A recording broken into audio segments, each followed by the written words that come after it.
श्री गणेशाय नमः। ओम गुरुभ्यो नमः। श्री गोपी जन वल्लभाय नमः। सर्वेभ्यो देवेभ्यो नमः। व्यास मुनि की जय, सरस्वती माता की जय। आप सबको मेरा नमस्कार। जय श्री कृष्णा कथा संग्रह विजय लक्ष्मी चैनल में आप सबका स्वागत है। श्री कृष्ण गोविंद हरे मुरारी, हे नाथ नारायण वासुदेवाय। श्री कृष्ण गोविंद हरे मुरारी, हे नाथ नारायण वासुदेवाय। ओम नमो भगवते वासुदेवाय। आप सबको मैं पुरुषोत्तम मास महात्म्य कथा सुना रही हूँ। आज मैं जो अध्याय सुनाऊंगी वह 20वां अध्याय है। इस अध्याय में अधिक मास का सेवन कैसे किया जाए उसकी विधि राजा दृढ़धन्वा को वाल्मीकि ऋषि बताते हैं। आइए श्रवण करिए। विंशतितमोऽध्याय। सूतवाच। सूत जी बोले, हे विप्रो, नारायण के मुख से राजा दृढ़धन्वा के पूर्व जन्म का वृतांत श्रवण कर अत्यंत तृप्ति न होने के कारण नारद मुनि ने श्री नारायण से पूछा। नारद जी बोले, हे तपोधन, महाराज दृढ़धन्वा ने मुनि श्रेष्ठ वाल्मीकि जी से क्या कहा, सो विस्तार सहित विनीत मुझको कहिए। श्री नारायण बोले, हे नारद, सुनिए। राजा दृढ़धन्वा ने महाप्राज्ञ मुनि श्रेष्ठ वाल्मीकि मुनि की प्रार्थना कर जो कुछ कहा सो मैं कहूंगा। दृढ़धन्वा बोला, मोक्ष की इच्छा करने वाले लोगों से पुरुषोत्तम मास का सेवन किस प्रकार किया जाए, क्या दान दिया जाए और इसकी विधि क्या है, यह सब संपूर्ण लोक के कल्याण के लिए मुझसे कहिए, क्योंकि आपके समान महात्मा संसार के हित के लिए ही पृथ्वी पर भ्रमण करते हैं। यह पुरुषोत्तम मास स्वयं साक्षात पुरुषोत्तम भगवान है। इस पुरुषोत्तम मास के सेवन से महान पुण्य होता है। यह बात मैंने आपके मुख से भली बात सुनी है। मैंने पूर्व जन्म में सुदेव नामक ब्राह्मण श्रेष्ठ होकर विधि से पुरुषोत्तम मास का सेवन किया, जिसके प्रताप से मेरा मृत पुत्र उठ खड़ा हो गया। हे ब्राह्मण, पुत्र शोक के कारण निरंतर निराहारी मेरा यह पुरुषोत्तम मास बिना जाने ही बीत गया।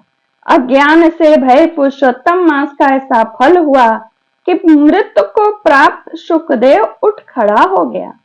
बाद हरि भगवान के कहने पर इस अनुभूत पुरुषोत्तम मास का पूजन विधान और विस्तार पूर्वक मुझसे फिर से कहिए। वाल्मीकि जी बोले, ब्रह्म मुहूर्त में उठकर पर ब्रह्म का चिंतन करें, उसके बाद बड़े पात्र में जल लेकर नैऋत्य दिशा में जाएं। पुरुषोत्तम मास को सेवन करने वाला शौच के लिए ग्राम से बहुत दूर जाए। दिन में तथा संध्या में कान पर जनेऊ को रखकर और उत्तरामुख होकर पृथ्वी को तृण से आच्छादित कर वस्त्र से सिर बांधकर और मुख को बंद कर अर्थात मौन होकर के न थूके और न श्वास ले। इस तरह मल मूत्र का त्याग करें और यदि रात्रि हो तो दक्षिण मुख होकर मल मूत्र का त्याग करें और मूत्रेंद्रिय को पकड़कर उठें। शुद्ध मिट्टी को लें। आलस से छोड़कर दुर्गंध दूर करने के लिए मृतिका से शुद्धि करें। लिंग में 1 बार, गुदा में 5 बार, बाएं हाथ में 3 बार, दोनों हाथों में 10 बार मिट्टी लगावें। दोनों पैरों में 14 बार लगावें। यह गृहस्थाश्रमी को शौच कहा है। इस तरह शौच कर मिट्टी और जल से पैर और हाथ धोकर दूसरा कार्य करें। तीर्थ में शौच न करें। तीर्थ से जल निकाल कर शौच करें। 2 हाथ जल वाले गढ़ई को छोड़कर यदि अनोदधृत जल में अर्थात तीर्थ में शौच करें तो बाद में तीर्थ की शुद्धि भी करें, अन्यथा तीर्थ अशुद्ध हो जाता है। इस प्रकार पुरुषोत्तम का उत्तम व्रत करने वाला शौच करे, तदंतर 16 कुल्ला अथवा 12 कुल्ला करें। मूत्र का त्याग करने के बाद 8 अथवा 4 कुल्ला गृहस्थ करें। उठकर प्रथम नेत्रों को धो डालें, बाद दतवन ले आवें। इस मंत्र को अच्छी तरह कह दंत धावन करें। हे वनस्पते, ये मंत्र है, हिंदी में है अनुवाद। हे वनस्पते, आयु, बल, यश, वर्च, प्रजा, पशु, वसु, ब्रह्म, ज्ञान और मेधा को मेरे लिए दो। अब अपामार्ग अथवा बैर की 12 अंगुल की छेद रहित दतवन कानी अंगुली के समान मोटी हो, जिसके पूर्व के आधे भाग में कुची बनी हो, उस दतवन से मुख शुद्धि करें। रविवार के दिन काष्ठ दतवन करना मना किया गया है, अष्टमी को भी नहीं करते हैं। इसलिए 12 कुल्ला से मुख शुद्धि करें। बाद आचमन कर अच्छी तरह प्रातः काल में स्नान करें। स्नान के बाद उसी समय तीर्थ के देवताओं को तर्पण के द्वारा जल देवें और समुद्र में मिली हुई नदी में स्नान करना उत्तम कहा है। बावली, कूप, तालाब में स्नान करना विद्वानों ने मध्यम कहा है और गृहस्थ को गृह में स्नान करना सामान्य कहा है। स्नान के बाद शुद्ध और शुक्ल ऐसे 2 वस्त्रों को धारण करें। ब्राह्मण कंधे पर रखे जाने वाले उत्तरीय वस्त्र को सावधानी के साथ हमेशा धारण करें। पवित्र स्नान में पूर्व मुख अथवा उत्तर मुख होकर बैठें और शिखा बांधकर दोनों जांघों के अंदर हाथों को रखें। कुश के पवित्र हाथ में धारण कर आचमन क्रिया को करें। ऐसा करने से पवित्री अशुद्ध नहीं होती है, परंतु भोजन करने से पवित्री अशुद्ध हो जाती है। इसलिए भोजन के बाद उस पवित्री का त्याग करें। कुश का बना रहता है अंगूठी के जैसा। आचमन के बाद गोपी चंदन की मिट्टी से तिलक धारण करें।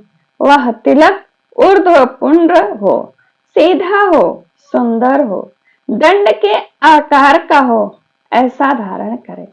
ऊर्ध्व पुंड्र को हो अथवा त्रिपुंड, उसके मध्य में छिद्र बनावें। ऊर्ध्व पुंड्र में लक्ष्मी के साथ हरि भगवान स्वयं निवास करते हैं। त्रिपुंड में पार्वती सहित साक्षात शंकर भगवान सर्वदा वास करते हैं। बिना छिद्र का पुंड कुत्ते के पैर के समान विद्वानों ने कहा है। सफेद तिलक ज्ञान को देने वाला है, लाल तिलक मनुष्यों को वशीकरण करने वाला है, पीला समस्त रिद्धि को देने वाला है। इससे भिन्न तिलक को नहीं लगावें। गोपी चंदन की मिट्टी से शंख, चक्र, गदा, पद्म धारण करें। यह संपूर्ण पापों को नाश करने वाला और पूजा का अंग कहा गया है। जिसके शरीर में शंख, चक्र आदि भगवान के आयुधों का चिन्ह देखने में आता है, उस मनुष्य को मनुष्य नहीं समझना। वह भगवान का शरीर है जो शंख, चक्र आदि चिन्हों को नित्य धारण करता है। उस देही के पाप पूर्ण रूप हो जाते हैं। नारायण के आयुधों से जिसका शरीर चिन्हित रहता है, उसका कोटि कोटि पाप होने पर भी यमराज क्या कर सकता है। बाद प्राणायाम करके संध्या वंदन करें। प्रातः काल की संध्या विधि पूर्वक नक्षत्र रहने पर करें, यानी तारे यानी सूर्योदय से पूर्व। जब तक सूर्य नारायण का दर्शन न हो तब तक गायत्री मंत्र का जप करें और सूर्योपस्थान के मंत्रों से उठकर अंजलि बांधकर उपस्थान करें। सायंकाल के समय अपने पैर को पृथ्वी में करके नमस्कार करें। यस्य स्मृत्या च नामोक्त्या तपो यज्ञ क्रियादिषु न्यूनम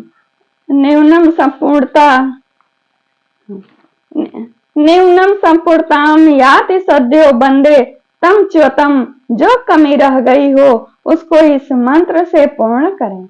जो द्विज ब्राह्मण क्षत्रिय और वैश्य श्रद्धा के साथ संध्या करता है उसको तीनों लोक में कुछ भी दुष्प्राप्ति नहीं है।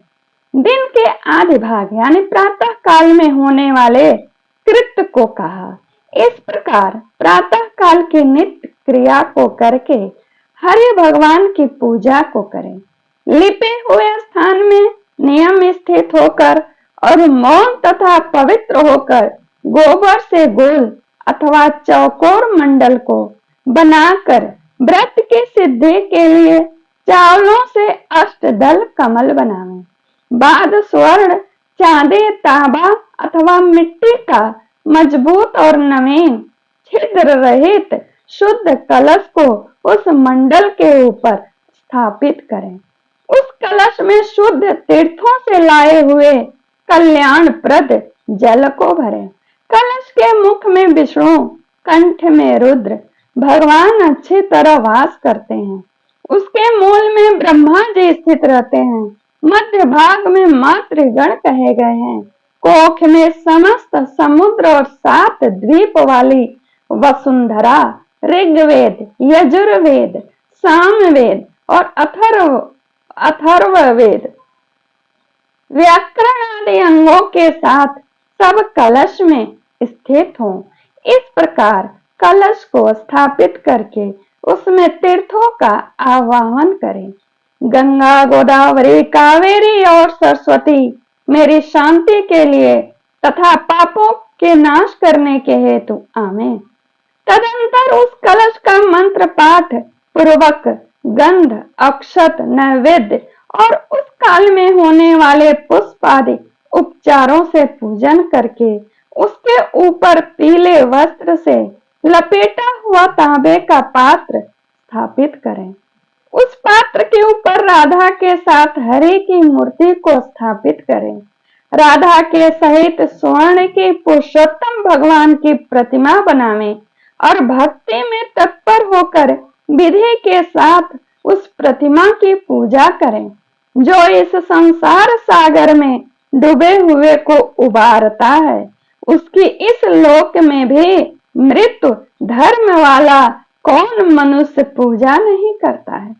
ग्राम फिर मिलते हैं, धन फिर मिलता है, पुत्र फिर मिलते हैं, गृह फिर मिलता है, शुभ अशुभ कर्म फिर मिलते हैं, परंतु शरीर फिर नहीं मिलता है। उस शरीर की रक्षा धर्म के लिए, धर्म की रक्षा ज्ञान के लिए हुआ करती है और ज्ञान से मोक्ष सुलभ हुआ करता है। इसलिए धर्म को करना चाहिए। देह रूप वृक्ष का फल सनातन धर्म कहा गया है। सनातन धर्म कहा गया है। जो शरीर धर्म से रहित है वह बांझ वृक्ष के समान निष्फल है। सहायता के लिए न माता कही गई, न स्त्री पुत्र आदि कहे गए, तथा न पिता, न सहोदर भाई, न धन कहे गए हैं। केवल धर्म ही उसका प्रधान कारण कहा गया है। वृद्धावस्था सिंहनी के समान भय देने वाली है और रोग शत्रु के समान पीड़ा देने वाले हैं। फूटे हुए बर्तन से जल गिरने के समान आयु प्रतिदिन क्षीण हो रही है। जल के तरंग के समान चंचल लक्ष्मी, पुष्प के समान क्षण मात्र में मुरझाने वाली युवावस्था, स्वप्न के राज्य सुख के समान संसार के विषय सुख प्रभृति सब निरर्थक है। धन चंचल है, चित्त चंचल है और संसार में होने वाला सुख चंचल है। ऐसा जानकर संसार से विरक्त होकर धर्म के साधन में तत्पर होने।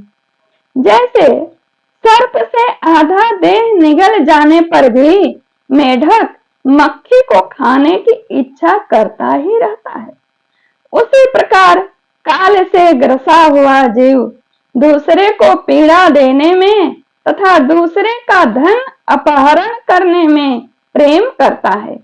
मृत्यु से ग्रस्त आयु वाले पुरुष को सुख क्या हर्ष करता है।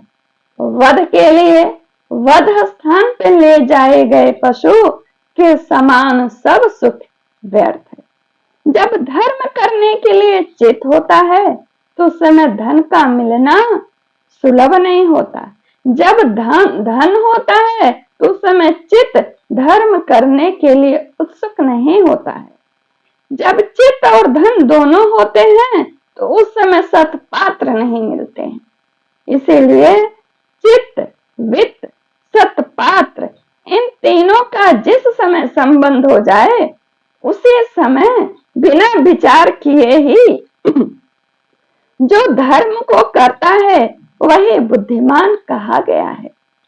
अधिक धन के व्यय होने से होने वाले हजारों धर्म हैं। पुरुषोत्तम मास में थोड़े धन से महान धर्म होते हैं। स्नान, दान और कथा में विष्णु भगवान का स्मरण करना इतना भी उत्तम धर्म यदि किया जाए तो वह महान भय से रक्षा करता है। जिस प्रकार गंगा ही तीर्थ है, कामदेव ही धनुर्धारी है, विद्या ही धन है और गुण ही रूप है, उसी तरह संपूर्ण महीनों में उत्तम पुरुषोत्तम मास साक्षात पुरुषोत्तम ही है। यद्यपि यह पुरुषोत्तम मास प्रथम समस्त कार्यों में तथा यज्ञों में अत्यंत निंद्य था, तो भी भगवान के प्रसाद से पृथ्वी में साक्षात भगवान के नाम से प्रसिद्ध हुआ। जिस प्रकार हाथी के पैर में सब प्राणियों के पैर लीन हो जाते हैं, उसी तरह समस्त धर्म और कला समस्त पुरुषोत्तम में विलीन हो जाते हैं। जिस प्रकार और नदियां की तुलना गंगा के समान की नहीं जा सकती, कल्प वृक्ष के समान अन्य समस्त वृक्ष नहीं कहे जा सकते, चिंतामणि के समान दूसरे रत्न पृथ्वी में नहीं हो सकते, कामधेनु के समान दूसरी गौ नहीं हो सकती, राजा के समान दूसरे पुरुष नहीं हो सकते, वेदों के समान समस्त शास्त्र नहीं हो सकते, उसी प्रकार समस्त पुण्य काल इस पुरुषोत्तम मास के पुण्य काल के समान नहीं हो सकते। पुरुषोत्तम मास के देवता पुरुषोत्तम भगवान हैं, इसलिए भक्ति और श्रद्धा से पुरुषोत्तम भगवान की पूजा करनी चाहिए। शास्त्र को जानने वाले कुशल शुद्ध वैष्णव, सत्यवादी और विप्र आचार्य को बुलाकर उसके द्वारा पुरुषोत्तम की पूजा करें। मैंने पहले ही कहा था, आचार्य को बुला करके ही स्थापना करें। अंतःकरण में होने वाले मोह, काम, क्रोध, लोभ, मद, मात्सर्य आदि रूप बड़े बड़ी मछलियों से पूर्ण अत्यंत गंभीर वेग वाले इस संसार रूप सागर को पार करने की इच्छा करता है, वह इस भारतवर्ष में आदि देवता पुरुषोत्तम भगवान की अच्छी तरह से पूजन करें। श्री बृहन नारदीय पुराणे पुरुषोत्तम मास महात्म्य श्री नारायण नारद संवादे दृढ़ धन्योपाख्याने आहिन के कथनम नाम विंशतित। ओम तत्सत। यह अध्याय यहीं पूर्ण होता है। नमस्कार, जय श्री कृष्णा। चैनल को सब्सक्राइब करें, कथा को लाइक करें, कमेंट्स करें, शेयर करें। धन्यवाद।